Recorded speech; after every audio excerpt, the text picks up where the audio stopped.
Hello and welcome.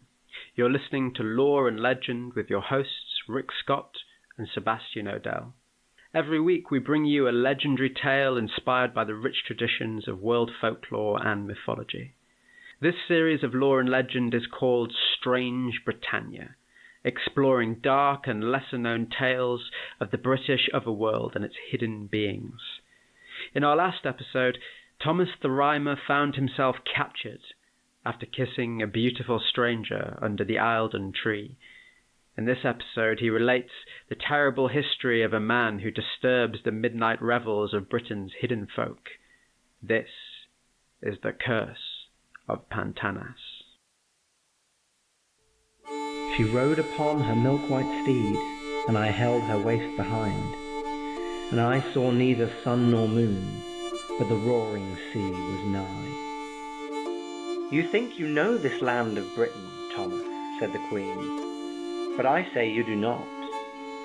For it is far older and more ancient than conceived in the legends of men."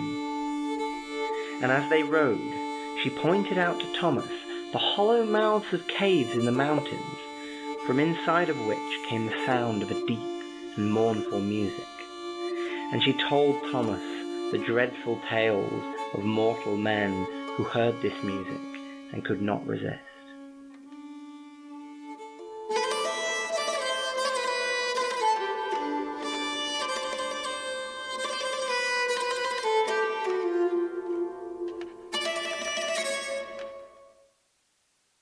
For the most part, the people of Glamorgan were not overly troubled by the Fairfolk. They were wary, certainly, for such creatures are known to play tricks on good Christian folk. The people kept well clear of the rings where the Fairfolk danced, where their music could be heard playing at night, for any mortal who ventures within a fairy ring immediately becomes vulnerable to otherworldly charms. Tales were told of those who had the misfortune to step within a fairy ring and be caught up in those dances. The music was wonderful, and the newcomer would share in the mirth and the laughter of the fairies, spinning round and round the ring in a perfect circle, enthralled by the music, but unable to escape unless rescued from outside. But the sound of that music, when it echoed from the hillsides of Glamorgan at night, was utterly enchanting, and even the most lonesome shepherd could not fail to be filled with joy when he heard that sound. And having fairies around could be good fortune. If you did a good turn by them, they might do one by you. So the people accepted the presence of the Fairfolk. These were people who needed some hope for good fortune now and then.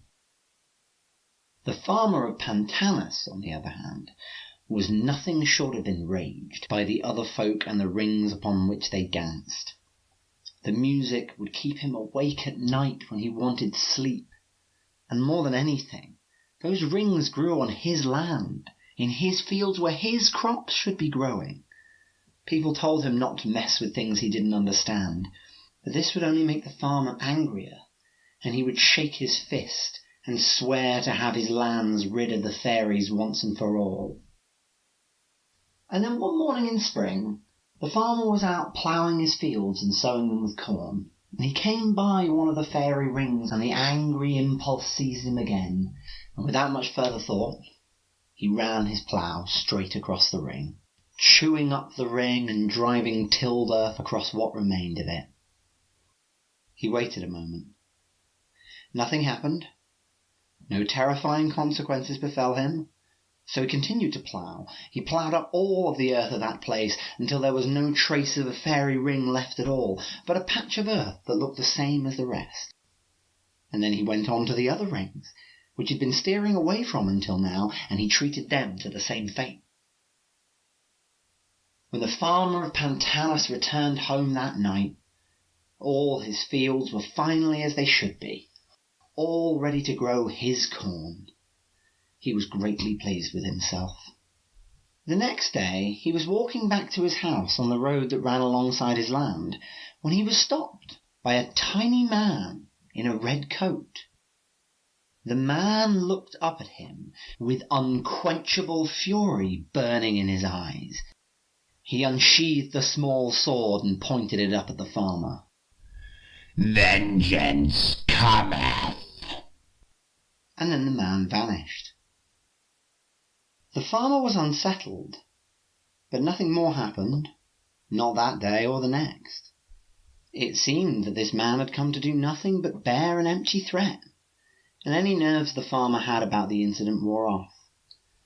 As spring turned to summer and his crops began to grow, he quite forgot about the strange meeting on the road. And summer wore on. His fields were filled with wheat. His sleep was no longer disturbed, no strange folk were seen dancing on his land, and he thought happily of the extra money he would earn from that little bit of spare wheat, and all the things he might buy with it. As summer turned to autumn, however, there was something strange in the air. The farmer began to come home earlier in the evenings, for he was uneasy being outside in the darkness, even in his own fields. More than once he felt as though the ground beneath him was shaking. He would begin to edge away, but then everything would be still, and he would wonder if he had imagined it. And then one night, when he lay in bed, the ground shook as though a mighty earthquake had taken it. He was not uncertain of this, as it had woken himself and his wife, who now cowered in fear at the edge of the bed. A disturbing noise rose in accompaniment. A humming sound, though without melody, just a horrible, ominous reverberation, shaking the air even as the rumbling shook the earth. The noise grew until it became deafening, and then it began to die down, and as it did, the ground fell still once more. But in the resting air, a loud voice said, Vengeance cometh. The farmer climbed out of bed and ran to his window to look outside. There was no one there. But where glorious fields of corn had stood that evening, there were now only ashes, the length and breadth of each field. The fairies had burned the harvest. He ran outside in anguish and knelt down beside the dying embers. Once again, the man in the red coat appeared and stalked towards him. Vengeance cometh, he said again. it but beginneth. No, no, please, the farmer cried and cried. Please have mercy on a foolish old farmer and his innocent wife. The man looked at him. What has been done cannot be undone. The vengeance that was called upon you was called by the king of faery himself, and it cannot be taken back. And with that, the man was gone once more. The farmer's wife appeared at the door to the house, and he looked up into her face. He couldn't stand to see her like that, filled with pain, confusion, and fear. He couldn't stand to know that it was all his fault. And so, the air still thick with smoke and the stench of scorched earth, the farmer fought his way down the hill, through the fumes that clawed at his eyes, to the spot where the nearest fairy ring used to stand. He cried out, "Have it back! I don't care! Just please, no more punishment!" Nothing happened.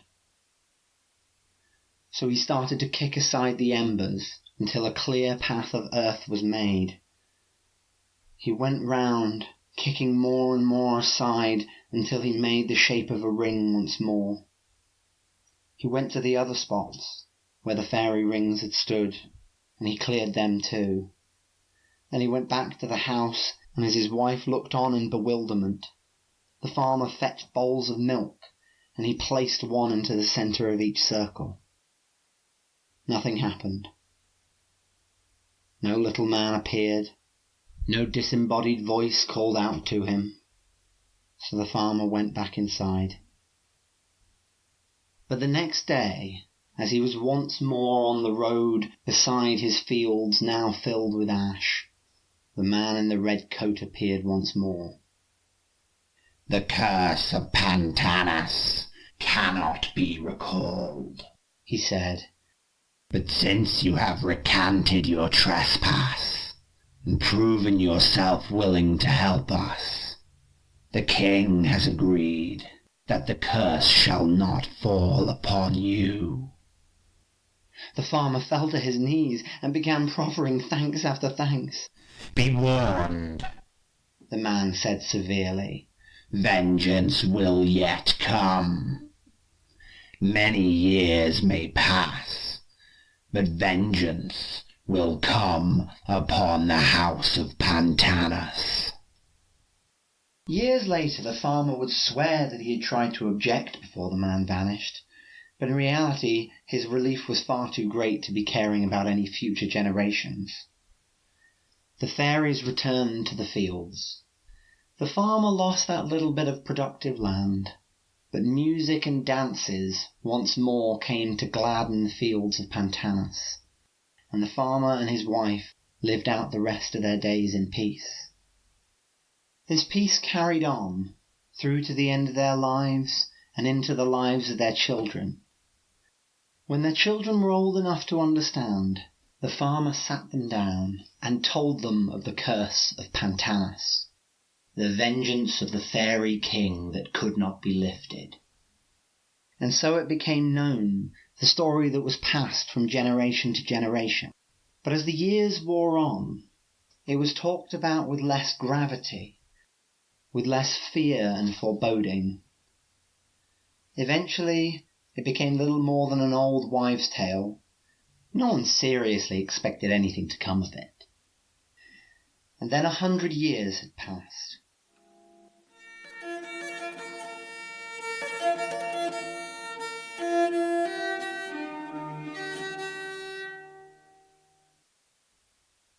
The heir to Pantannas now was a strong young man named Madoc, and as well as running quite a successful farm, Madoc was soon to be wed to his sweetheart Teleri. The day of his wedding was drawing near, and he was so excited that he barely noticed the unseasonably cold weather, and was untroubled by the mists that would fall and last for days at a time. Madoc was overjoyed when the day of his wedding came, and all rejoiced with him. For it was to be a fine wedding, with 2 fine families. No one present at the ceremony was old enough to remember that it had been exactly 100 years to the day Madoc's ancestor had first ploughed up that fairy ring. With the happy chatter that was now filling the church, no one noticed the droning hum that was building up outside. No one noticed that the sky outside was growing darker, or that the mists were coming in closer to the church. It was only when it became too loud to hear each other that people fell silent and looked out through the windows. The hum got louder and louder, and the whole hall was now waiting to hear what would come next. Then the hum stopped, and a voice from outside boomed. "The time for vengeance has come." Madoc was determined to see who dared disturb his wedding in this way, and he ran outside the church. He could see nothing, for all was dark, and the mist came to just a few feet from the church. And then the voice came again, though Madoc could not see where it came from. "The time for vengeance has come." And then the darkness was gone. The mists rolled back, and Madoc could once again see down the hill.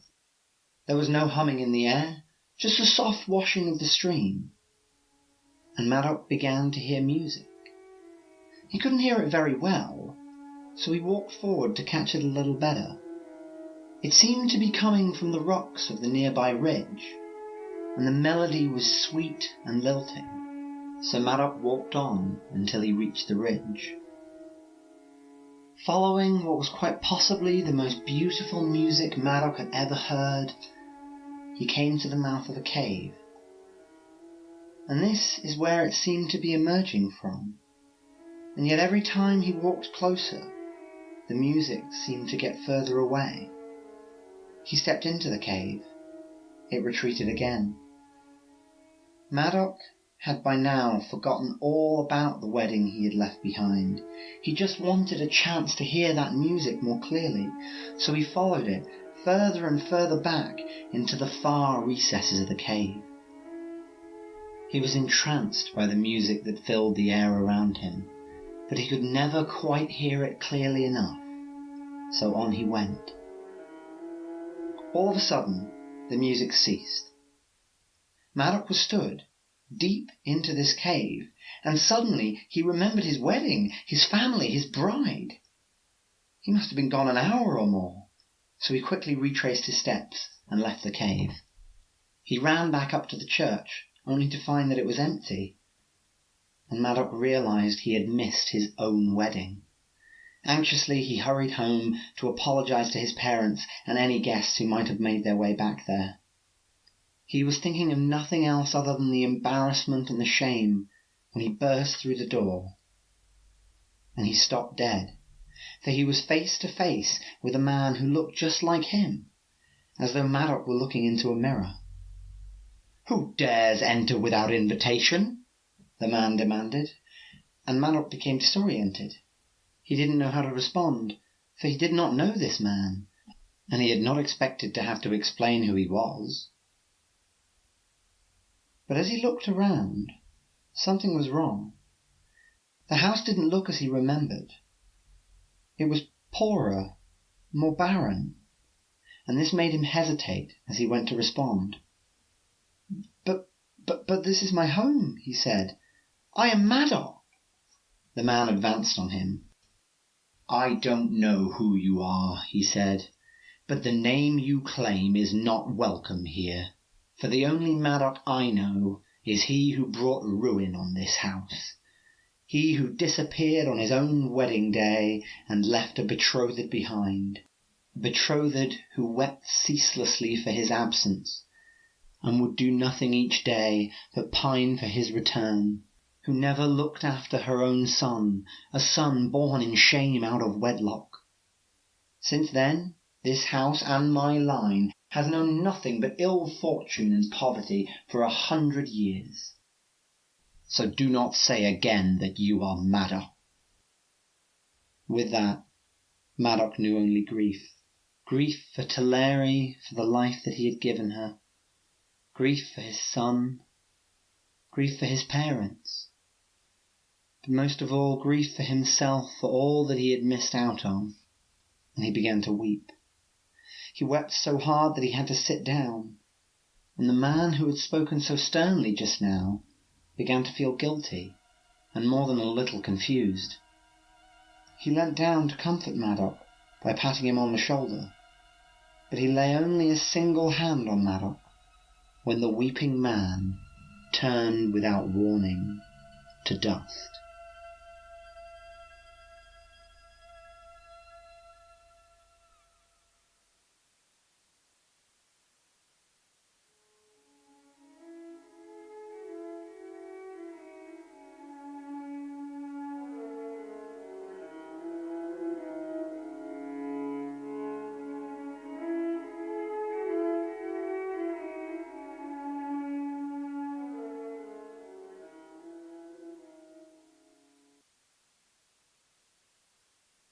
And 7 years they went and passed, and I on earth was never seen. And I was told to never speak these things that I had seen.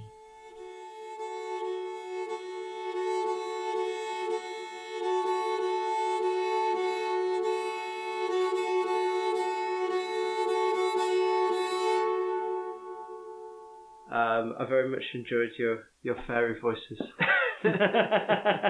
Why did you choose that tale? The scene at the church, I think, because there's a lot of stories that have a sort of this thing happens and then this person responds to it in this way, and there are moments of peril But the supernatural elements that come into it seem to sort of just kind of be accepted. Yes, there are strange other folk who lead you off into the hidden worlds beneath the hill or whatever it is. I've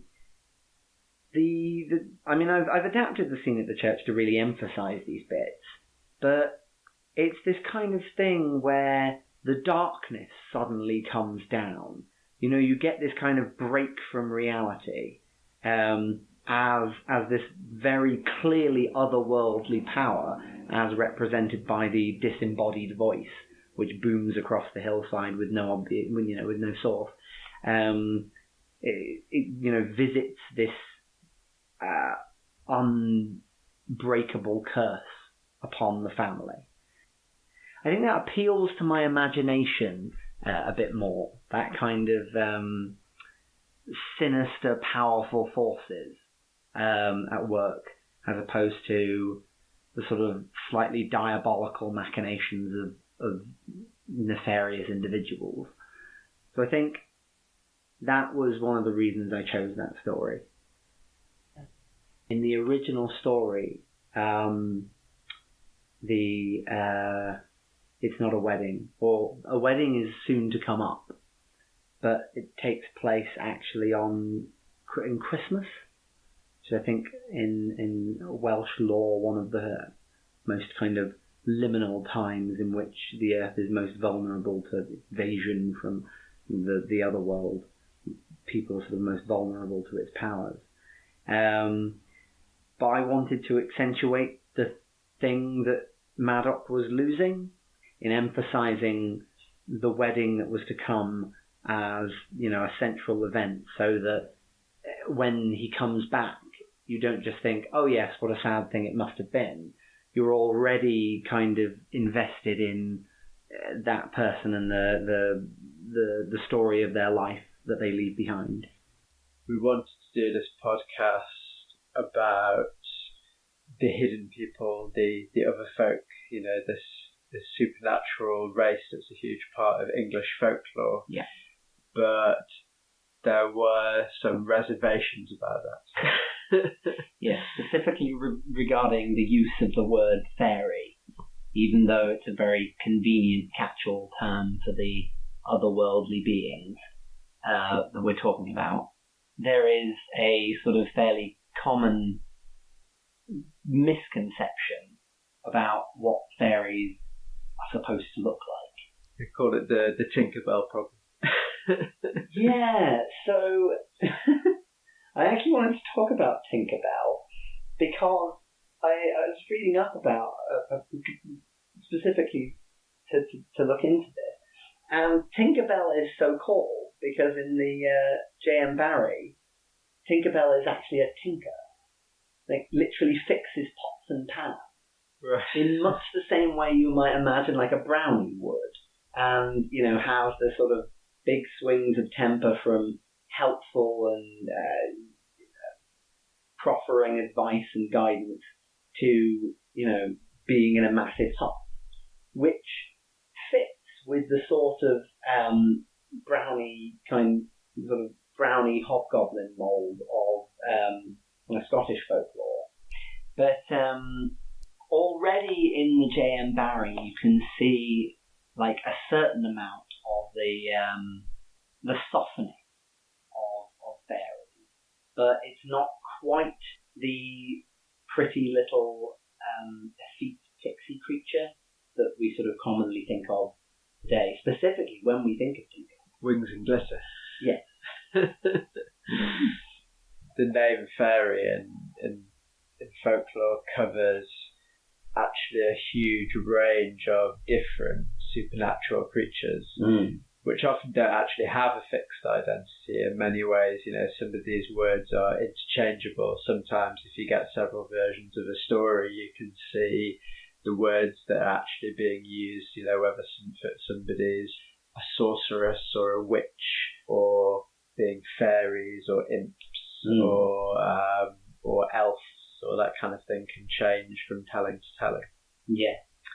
So there's a kind of like almost sort of indeterminate shape-shifting quality to all these creatures, and what are they actually, and what do they look like, which kind of leaves a really fertile space for the imagination, which makes it a shame really that there's such a dominant view of fairies as these very kind of cutesy kind of thing. Yeah. Because actually the whole point of fairies and fae is that they're actually quite potentially threatening and dark, you know. Well, we cover a few of the quite dark and terrifying fairy creatures in the podcast. But there's one that I was looking up, red cats, who are so called because they dip their caps in the blood of their human victims. And that's why they walk around with red hats on. Banshees.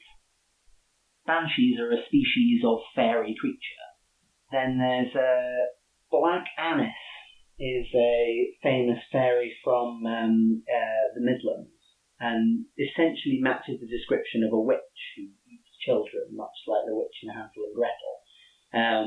But I think people nowadays would not think of something like that as a fairy.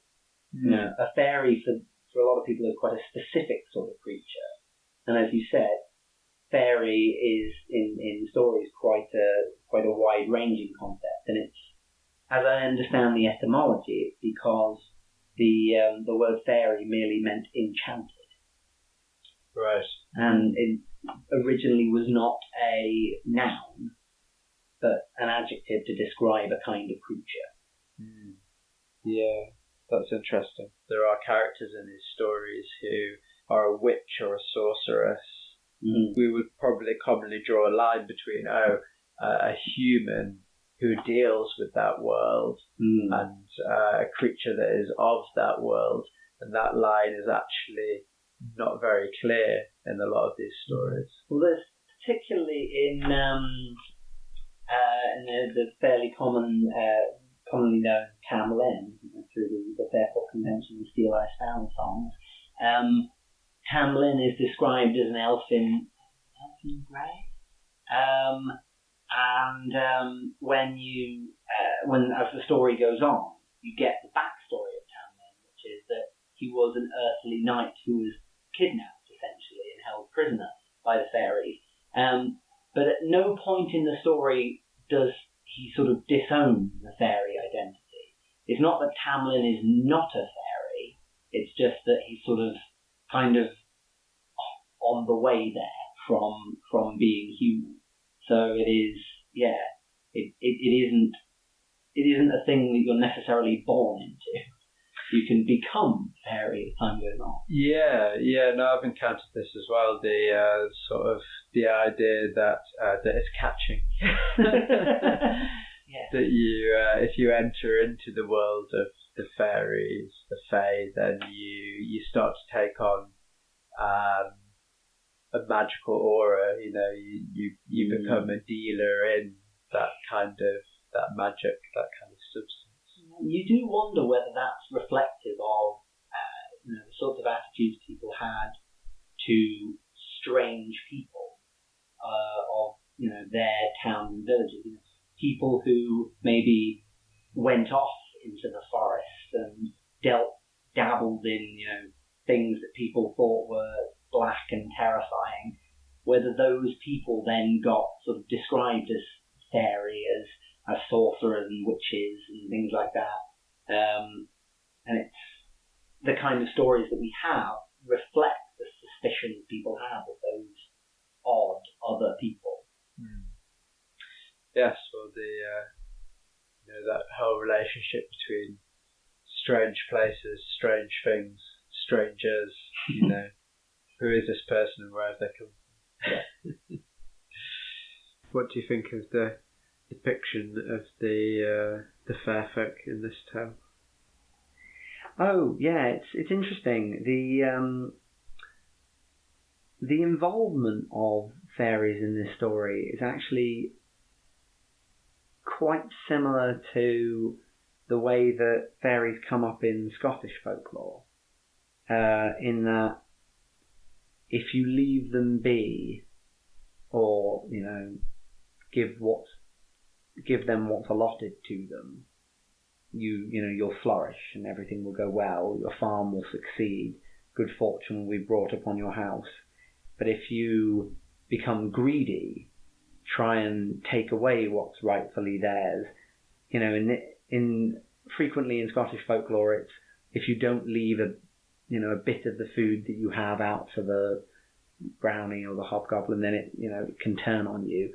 In this one, the farmer wants those small corners of his land to be growing his crops and won't leave the requisite amount for the fairies to dance on, but they turn on him.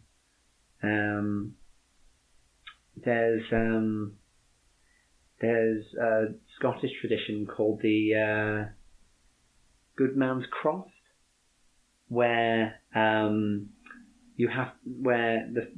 people of the village leave a small patch of land that they don't grow anything on, because that's considered to be good luck, because you're leaving it for the devil, as it were, and then the devil won't come and curse your land. And it's got a similar kind of feel. You leave this land for the fairies, and they don't come and mess up your land.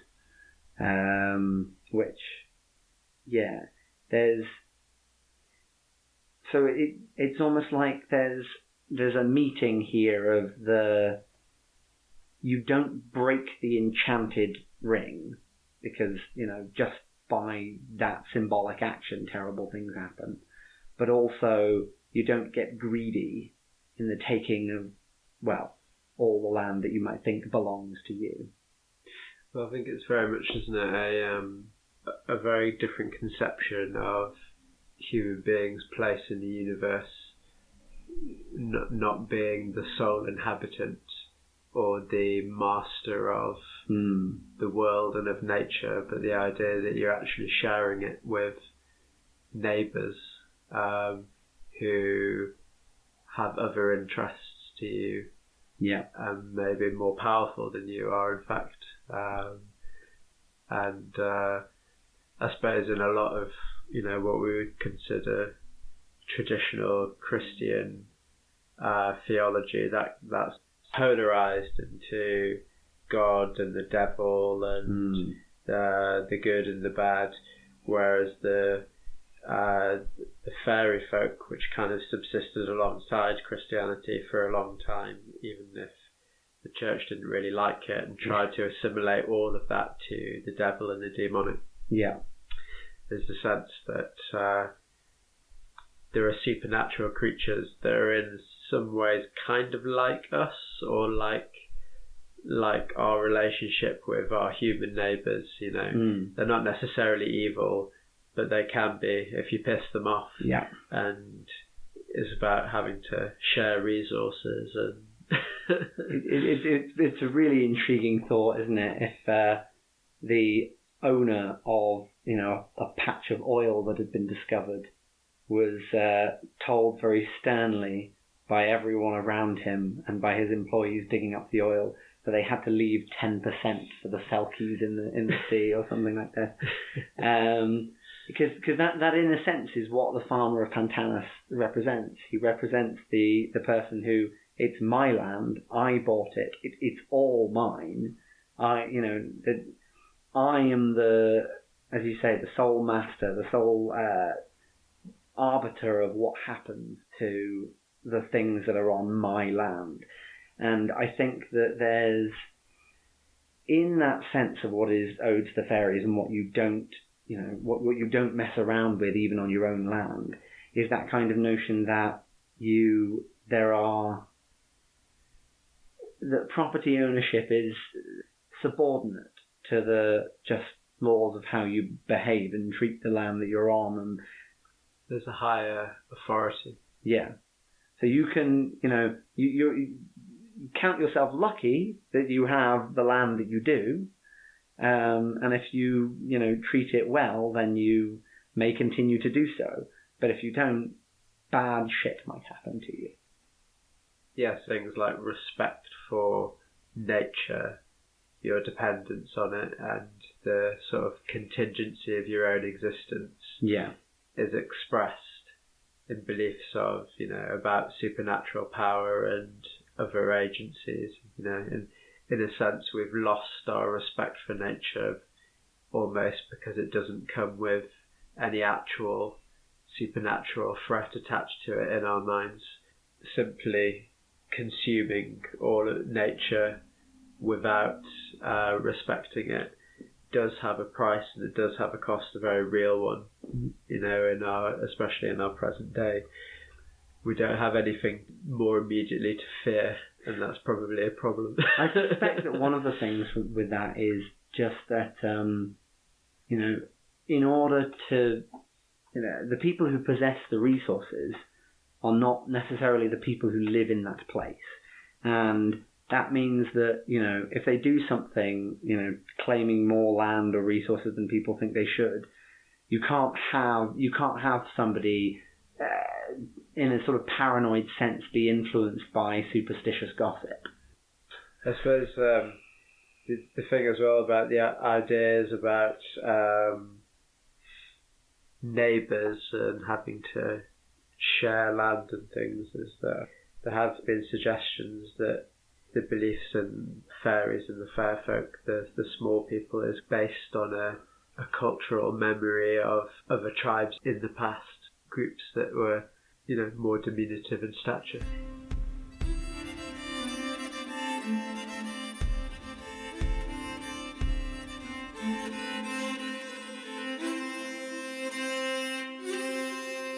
You've been listening to Lore and Legend, Episode 2, The Curse of Pantannas.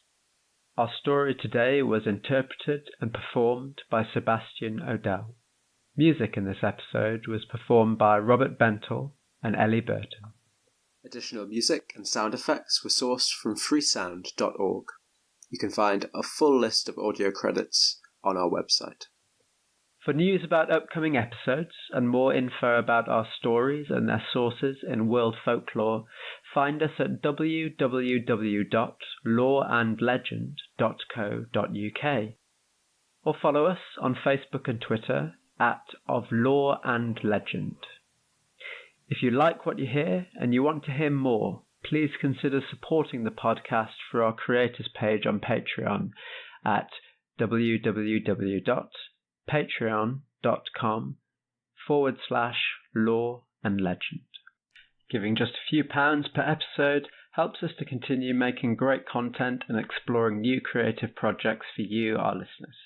If you can't afford to support us regularly but want to drop a few coins in the hat, you can do so using our PayPal link at paypal.me/lore and legend.